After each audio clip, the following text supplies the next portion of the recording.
Hi, in this video we're going to examine the impact of ad valorem tariffs in a partial equilibrium model. We will move on to the analysis within general equilibrium model, but actually in this context partial equilibrium analysis is so valuable that we can get most important conclusions even from it. Okay, and we will consider here two possible cases. First case is a small country.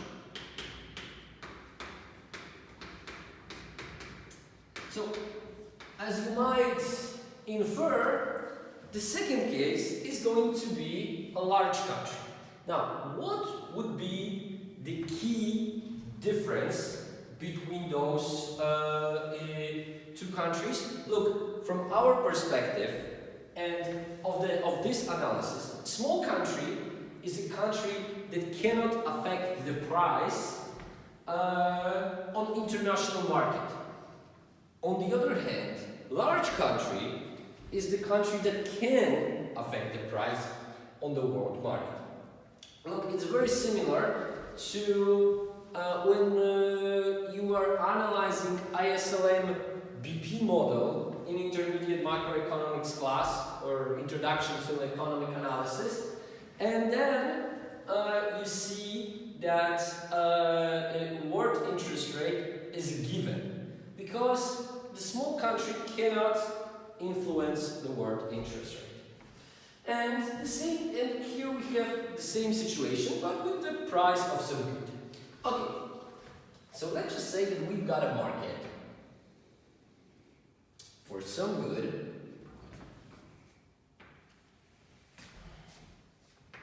So here we have quantity of this good, and here is the price. Okay, so let's start with autarky. Look, if we've got some demand function and some supply function, then if the country is not trading with any other country in the world, then we would say that equilibrium price is given by the intercept of demand and supply. I will call this PA, and PA is simply autarky price.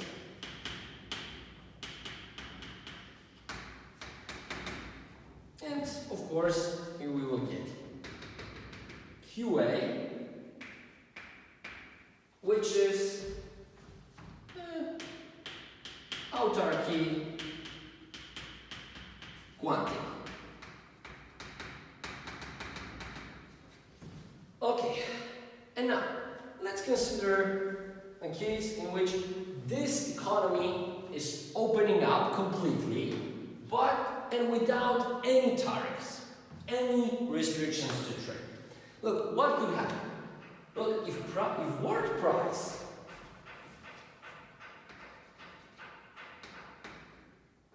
of this good would be above the equilibrium level, the situation would not be very interesting here.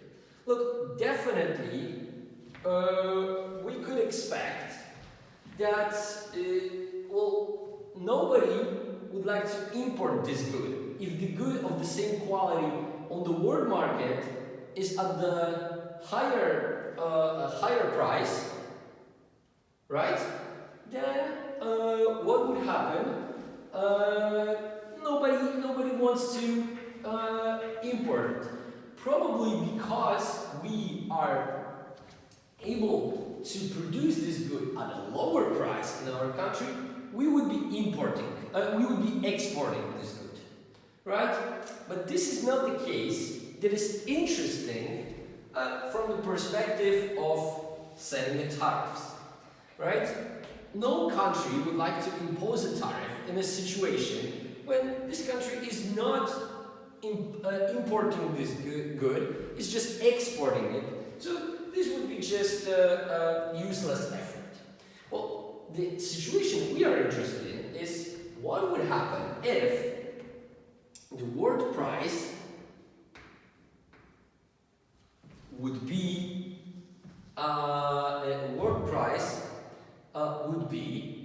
below equilibrium price. Okay, so our PW is world price. Okay, so for now, economy is still without any tariffs. Let's see what happens. Okay, so look, under this price, what would happen in our economy? Look, from the supply function, we can find that under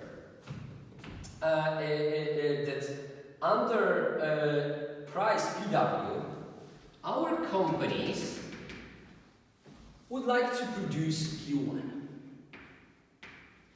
But on the from demand function, we can find that our customers would like to consume Q4. And I'm going to be putting something in between. This is why it's Q1 and Q4 and not Q1 and Q2. I'm going somewhere with this. Okay, so look, if our companies are willing to produce only Q1 and our customers are willing to consume Q4, then where can we get the rest?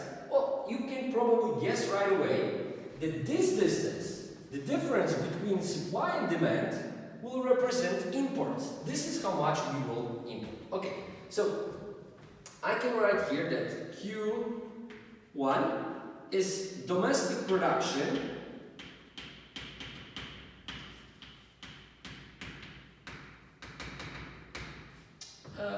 without tariff.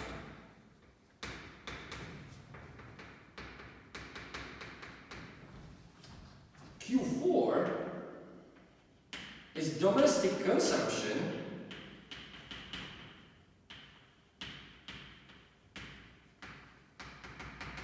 without tariff.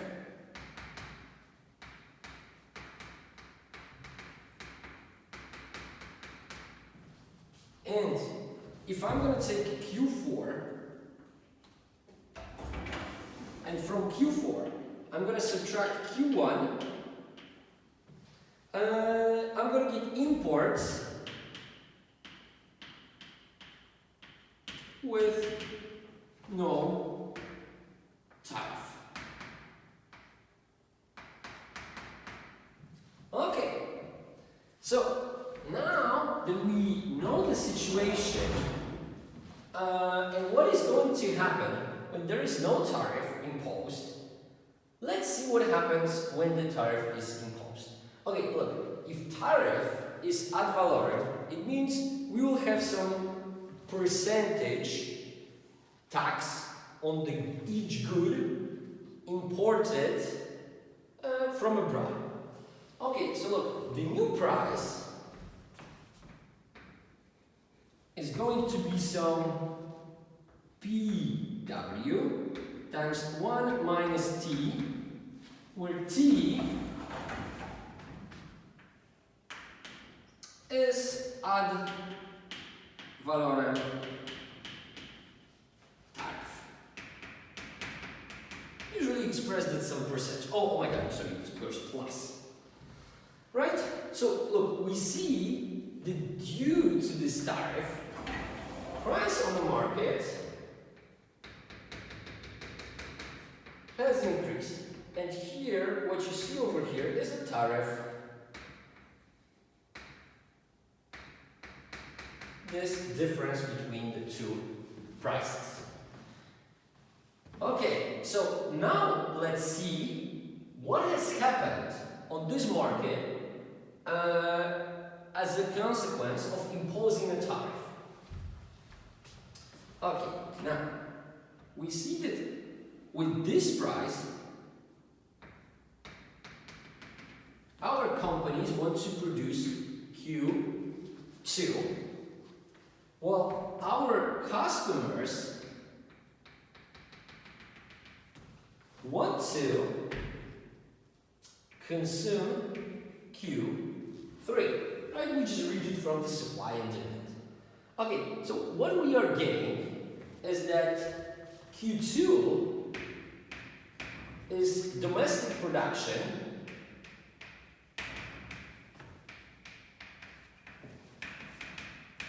with tariff. Yeah. And Q3 is domestic consumption with tariff. Okay, and again, if this is domestic consumption and this is domestic production, and we clearly see that again domestic consumption is bigger than domestic production, then this distance must be the value of imports. So Q3 minus Q2 is our imports with tariff.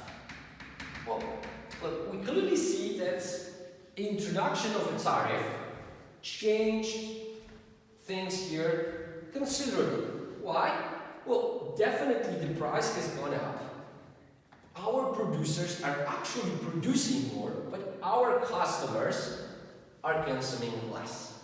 And look, now we should analyze the consequences of introducing this tariff from the perspective of well-being of different participants of our small economy.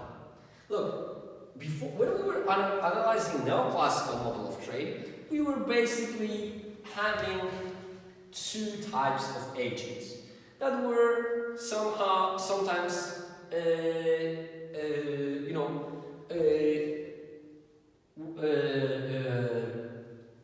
acting in different roles, but those were companies, producers, right, and customers. And those customers were also, of course, delivering services of labor and capital to companies.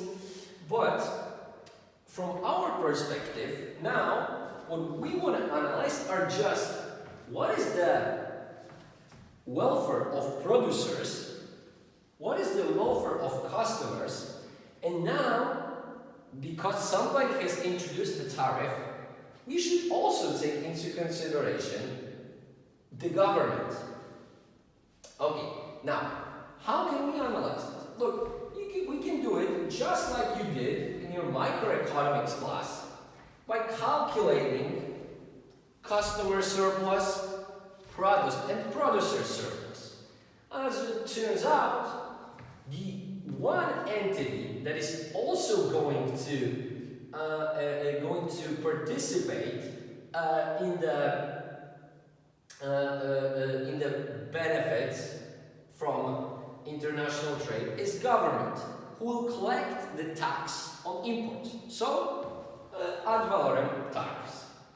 Okay, let me just remind you, where can we get customer surplus? Look, let me just give you a very simple example. Look, if this is a demand function, we see that the first customer was willing to pay this price, second this price, right?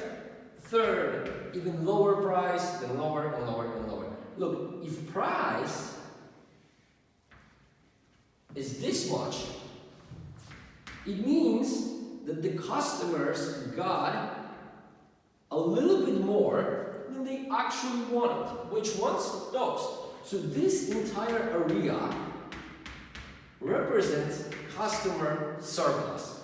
Everything that they got above what they were willing to pay. Because look, they were willing to pay even more, but they only had to pay this much for every unit. So this part we call customer surplus. And look, the same thing we can do with the supply. So here we have Q, here we have P.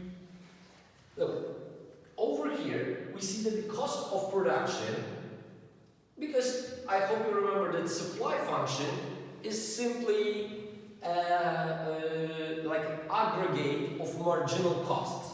So look, if the price on the market is this much, then look, all those units were produced at a lower cost. So all that we've got over here is a producer surplus. And look, we are going to analyze how these surpluses have changed as a result of introducing a tariff. Okay, so first thing I want to show you here is customer surplus, because this one is going to be the biggest area over here. So where can we find it? Look, first, customer surplus at the beginning was so before introducing a tariff was this triangle from PW to this point over here, right? So because customers are paying only this much, but we're willing to pay way more for the previous units. But now look, if the price is going up, it means that now customer surplus is only the smaller triangle. So where is the customer surplus lost over here? Well, this entire figure that you can see over here, so here,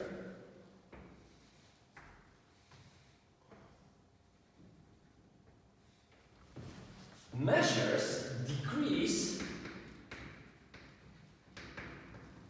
in customer surplus. So this is what customers lost due to the introduction of a tariff. Okay, but maybe somebody has actually gained. Look, producer surplus at the beginning with price PW was this tiny triangle over here. But when price increased, it's this entire big triangle. So this area that we see over here,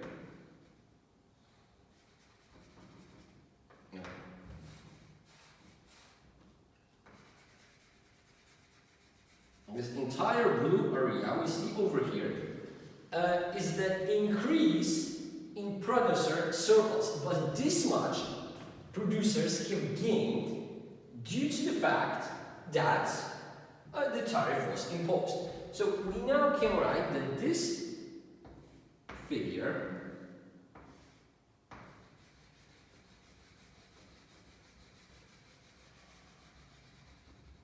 over here represents increase in producer surplus. Okay. Has anybody else gained on this? Well, we said it's going to be the government. The government has got tax revenue. What is the tax revenue? Well, look, here we see the tax rate, right? Because this is PW times T, right? Because here is 1 and here is PW times 1, here is PW times 1 plus T. So this is the tax rate, right? But multiplied by the price, so expressed as some amount of money. And while over here, what we see over here, is the level of imports, right? Over here, Q3 minus Q2 is level of imports. So this rectangular over here represents government revenue. How can we calculate this government revenue? Okay, so this rectangular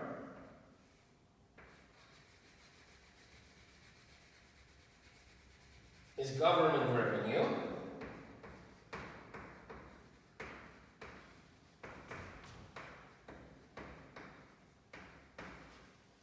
Well, we can calculate it as price, as world price of the good times T. So look, this is the percentage of the price that government gets from every unit, right? Now, if I multiply it by level of imports given by Q3 minus Q2, I'm going to get how many units were imported over here. If I'm going to multiply it by PW times T, I'm going to get how much money the government has made on this entire, on the introduction of a tariff. Okay, so look, over here we clearly see that the main beneficiary of the tariff introduction is, on one hand, I'm sorry, I'm missing an E over here. It are producers and government, and the main losers from the introduction of a tariff are the customers. So look, we already see that there is one group of people, one group of agents that is losing on the introduction of the tariff, and there is one group of people that is gaining from the introduction of the tariff. Two groups of, one group of agents, producers, and the government. So look, this should already tell us that those two groups will have an interest in imposing the tariff, while this group will have an interest in not imposing the tariff. But now we've collected all of this. What is the net benefit or net loss? Look, we clearly see that this entire big area represents losses. Those and these two areas are representing gains of somebody. But look, we've got those two triangles over here, and those triangles are the losses that were not compensated by gains of anybody. So in this case, we will call those two triangles that you see over here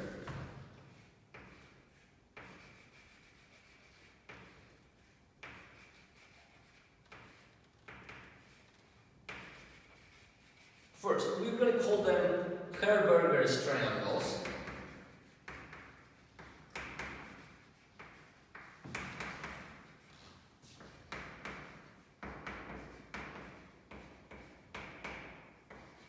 And those represent net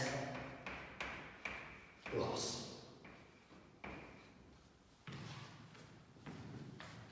Okay, so what is this example showing us? First, we clearly see that there is a net loss to the economy. The net loss is represented by those two triangles. So we see the introduction of a tariff in a small country will always lead to a net loss. So the losses taken by the customers will not be compensated completely by increase in by gains of producers and revenue of the government. There will be those two triangles called Herberger's triangles. Oh, I should. Yes, I'm sorry. Those triangles are representing the net loss. But let's now go deeper into it. Look, we clearly see who is a winner in this. Producers are the winners, and government is the winner. But government needs to have the money to finance schools, building roads, army, and government will always look for ways to find revenues. Well, sometimes those ways can be, but look, okay, I'm not going to get into this because let's just say the government here can find a different way to get the revenues. This is just one way, but definitely for those producers that produce those goods, obtaining this increase in producer surplus gives a great benefit of the introduction of the tariff. And now let's go back to the question that I posed in the previous videos. If economic theory states that benefits from the trade are so from free trade are so great and obvious that all the customers are benefiting, why there is a net gain, right? Because if we would lose the get rid of the tariff, look, we would have this would be customers' benefit, those would be the losses, and those would be the net benefits. If we would, you know, eradicate the tariff, we would lose the tariff. And look, so producers have a very strong incentive to lobby the government to introduce the tariff, right? Because their profits rely upon it. If they're gonna protect their market by introduction of the tariff, they can gain quite a lot. Now, customers are the ones who will lose the most from the tariff. But look, the problem is, you've got a lot of customers. Customers are all the people in the economy. It's really hard for them to get together and say, no, let's get rid of this tariff because because of that, the tariff we are paying more for some product. There is a very big cost compared to an advantage per one customer in lobbying decrease in the tariff or elimination of the tariff. And look, there is way less companies than customers, than people in the economy, right? So it's easier for them to get together, pull some money, and then lobby the government to do so. And look, this is what has been going on for centuries. Well, different groups of producers were always lobbying for tariffs because they wanted for their interests to be protected. Well, of course, remember that somebody who wants to export goods to this country, so provide imports, can also lobby. And probably this lobby, well, on nets, because net effect is the reduction of tariffs over also last couple of centuries, we can see that these efforts were more successful. But of course, they were also fueled by growing consensus in international economics that was clearly stating that tariffs are bad, because they decrease our welfare. Okay, so now we know exactly what happens in a small country, and look, with this knowledge, it's not going to be very hard for us to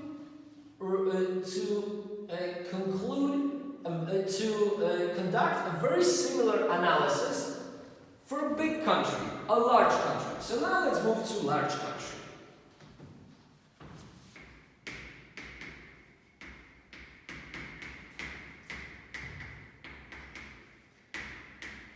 Okay, so again, let's start by the situation of autarky. So we've got some quantity here of some good that we are considering. Here is price. So here we've got demand. Here we have supply. And of course, within autarky we will have some autarky price and autarky quantity. Okay, and again, let's just say that the word price at the very beginning is, let's just say, this much. Let's call it PW0. Okay. Now, here we're gonna start our analysis a little bit later, in a sense that now let's imagine that this large country is introducing an ad valorem tax.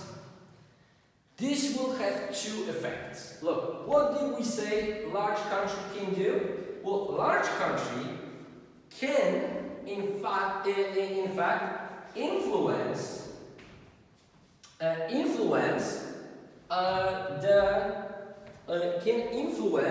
world price. And look, if they are introducing a tariff, they are actually, what they do is they're limiting their imports. If they are limiting their imports, the demand for this good on the world market is falling. Falling demand causes lower price. So look, first outcome that we're going to depict, because it all happens at once, of the introduction of a tariff is the reduction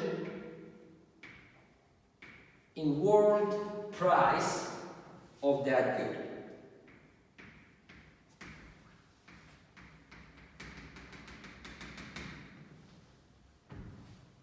The second thing that we should put on the graph is, of course, the price on in this large country after the tax. That would be PW1 times 1 plus T. Okay, and let me put it over here. Okay, most of this we've got written down. What we need to add over here is that PW0 is world price before tariff, while PW1 is world price after tariff.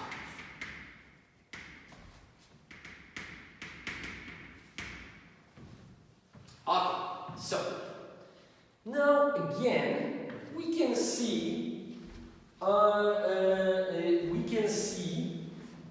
that we can find appropriate quantities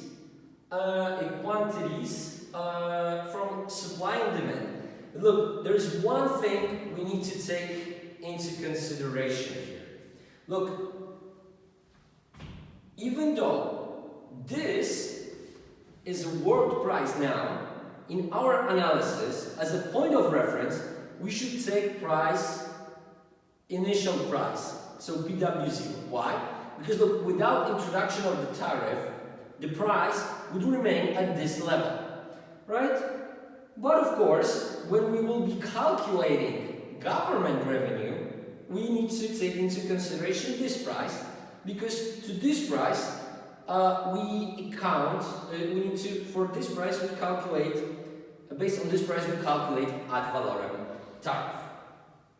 Okay, so again, first, let's see what have the customers lost. Look, so they're again lost part of their surplus. Oh, maybe, first I'm gonna put all the I'm first going to put all the quantities. So here we have quantity produced before introduction of the tariff, quantity consumed before introduction of a tariff. Here we have quantity produced before introduction, after the introduction of a tariff, and here we have quantity consumed after introduction of a tariff. Okay, and now again I can write here what is the loss of customer surplus due to the introduction of a tariff.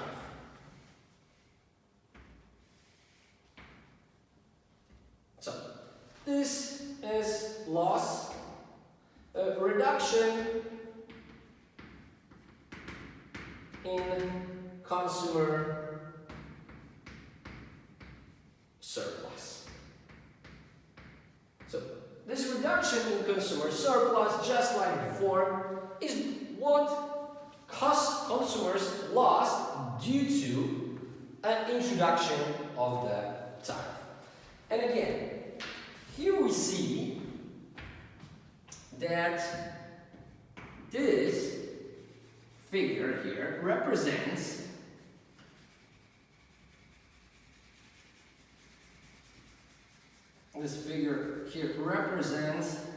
what producers gained from introduction of the tariff. So this figure again represents increase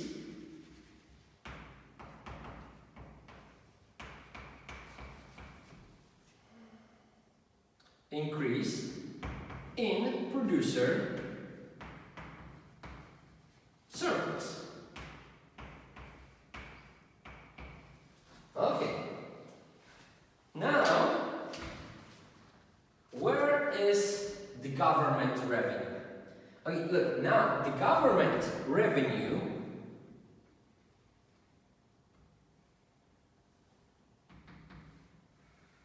is over here, is this entire area, because remember, we calculate revenue from actual price, not from the price before. So this area that we see over here, this entire area is the government revenue.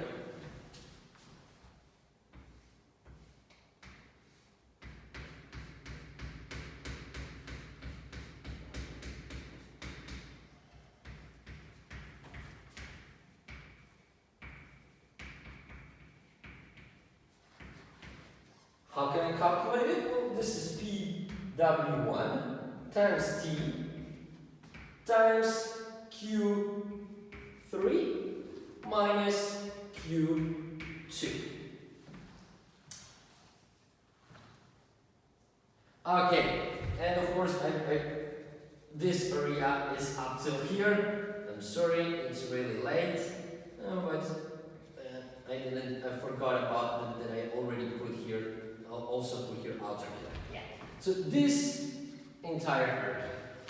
Okay, and look, clearly we see that we've got these losses that we had before. So over here and over here, we've got hamburgers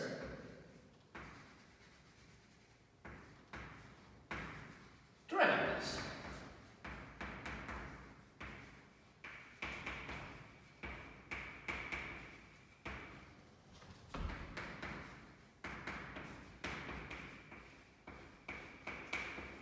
Okay, but look, here situations gets complicated a little bit, because look, on one hand we see that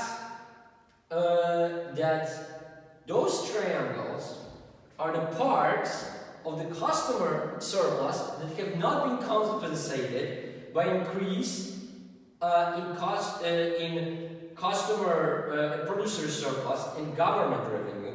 But on the other hand, we see that now the government actually has received more revenue than in the previous case, right? And look, so actually I could draw the part of this government revenue over here is the part that we haven't seen in the case of a small country. Okay, so maybe now we can have a possibility that this country will have, large country will have net gains, and this is a possibility.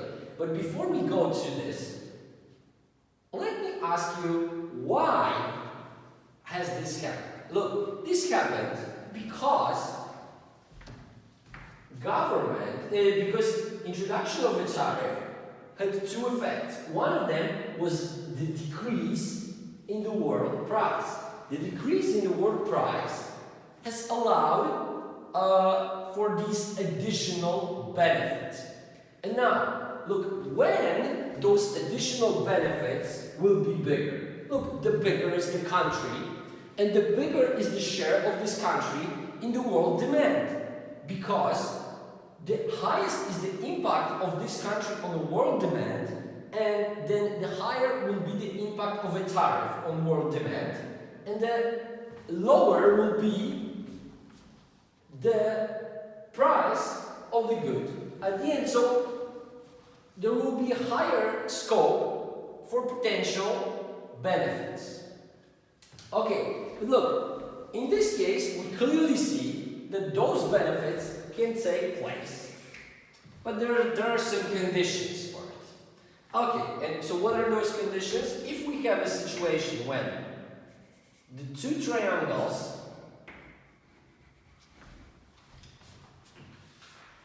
are bigger, the two Harburger's triangles are bigger than this area,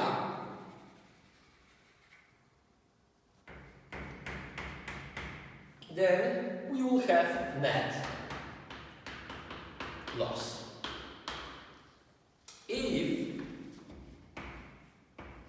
those two triangles happen to be smaller than this area over here, in this rectangular,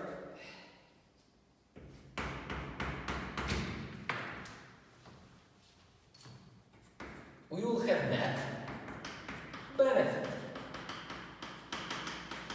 So look, what we see in this case is that actually the only players that can reap net benefits from, let's call it net gain. Net gain would be a better word. Let's stick with net gain. Okay, so the only countries that can actually benefit from introducing a tariff are big countries, like in our case, in our economy it would be United States, it would be China, but definitely it could be European Union if we consider the fact that actually European Union has one common tariff. European Union, by other things, is a customs union.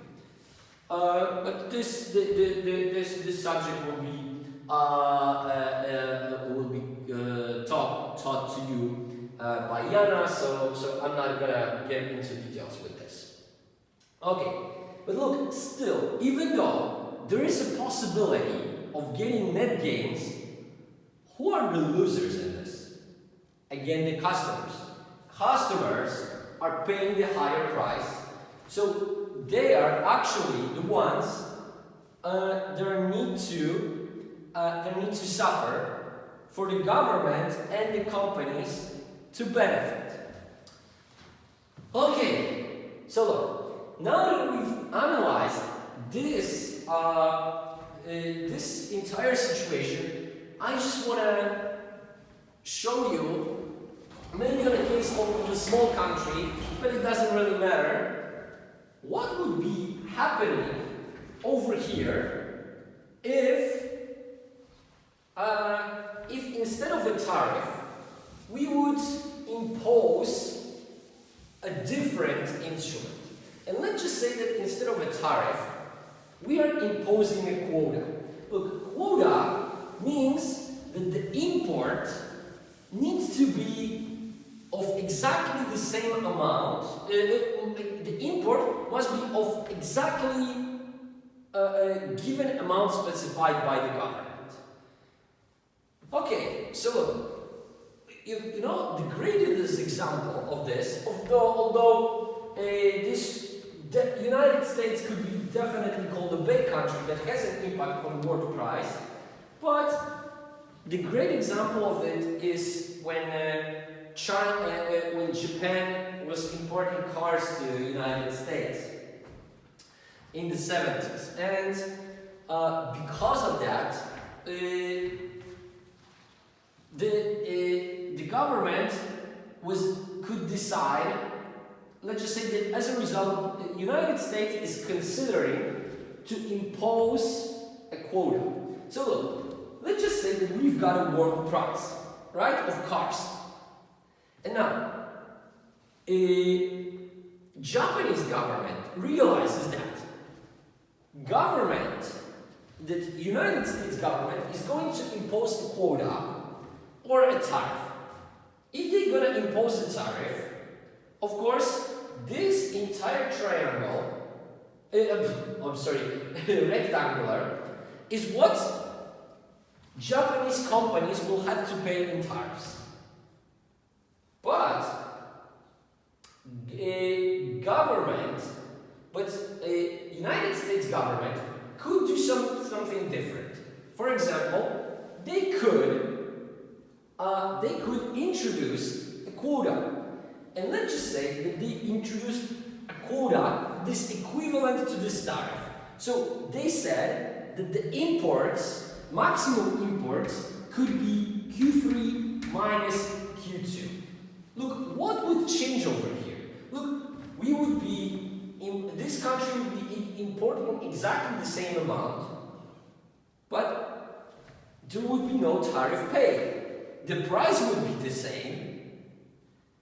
Customer surplus loss would be the same. Deadweight losses, Herberger's triangles would be the same, but nobody would be paying the tariff. So look, the loss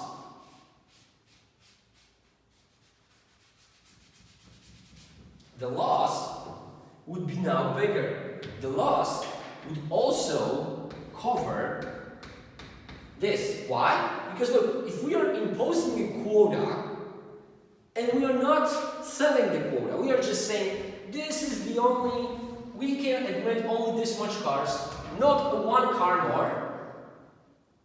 Government is not getting any source of revenue, and the net result is exactly the same, right? The only beneficiary are the producers. Again, you know, the losers are the customers, but our net loss is way bigger. And look, of course, government of the United States knows that, right? So probably they would prefer to introduce a tariff to get a new source of revenue. But Japanese government knows that. I know that you have game theory with Yana at the moment, so probably you are used to this kind of reasoning. So what should now a government of Japan do in order to avoid introduction of a tariff? They introduced something called VER. This is voluntary export restriction. And it works like this. Government of Japan says, we are only going to import this many cars to your country if you're not going to impose a tariff. If United States government will say yes, then look, what is happening is that Japanese companies do not need to pay this, and this entire area maintains deadweight loss area.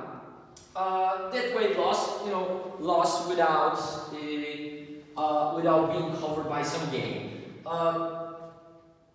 So it remains a deadweight loss. And clearly in this situation, the better idea, and the better thing to do for the US government would be an introduction of a tariff. But of course, look, in the world,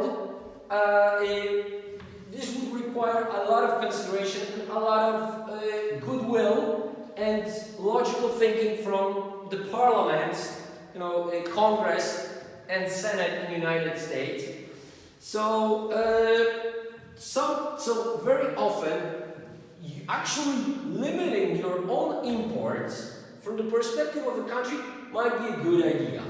But I hope you clearly see that introducing quotas is definitely a worse idea than introducing a tariff, assuming that you can exactly pinpoint the amounts that will give you the same outcome, which is of course not very easy. Okay, so this is it about the analysis of partial equilibrium. In the next video, we're gonna start the analysis in general equilibrium. Thank you for your attention and see you in the next video.